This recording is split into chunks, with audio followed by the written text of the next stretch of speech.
প্রয়াত হলেন প্রাক্তন আগরতলা পৌর নিগমের 14 নম্বর ওয়ার্ডের কাউন্সিলর হরিপদ চক্রবর্তী।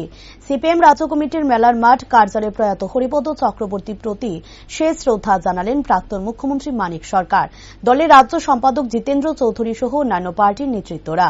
মৃত্যুকালে তার বয়স হয়েছিল 83 বছর। গতকাল সন্ধ্যায় ILS হসপিটাল বার্ধক্যজনিত রোগের কারণে শেষ নিঃশ্বাস ত্যাগ করেন তিনি। মৃত্যুকালে তিনি রেখে গেলেন স্ত্রী ও এক কন্যাকে। পবিত্র কর জানান, প্রয়াত হরিপদ চক্রবর্তী সিপিআইএম অঞ্চল কমিটির সদস্য ছিলেন এবং দায়িত্ববান কর্মীও ছিলেন। তিনি আরো বলেন, ওনাদের মতো নেতৃত্বকে হারানো মানে একটি সম্পদ হারানো।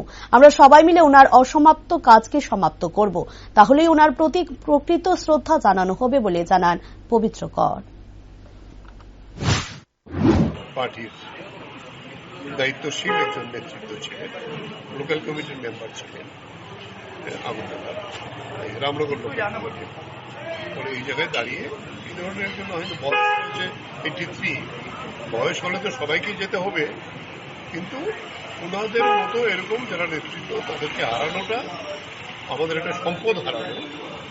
ফলে সেই জায়গায় দাঁড়িয়ে আমরা ওনার স্মরণে যাতে ওই এলাকায় আরো বেশি কাজ আমরা করতে পারি তার জন্য এই কাজই করাই ওনার প্রতি সমবেদনা জানানো, সংহতি জানানো, স্মরণ করা, এই কাজটি আমরা করে যাব।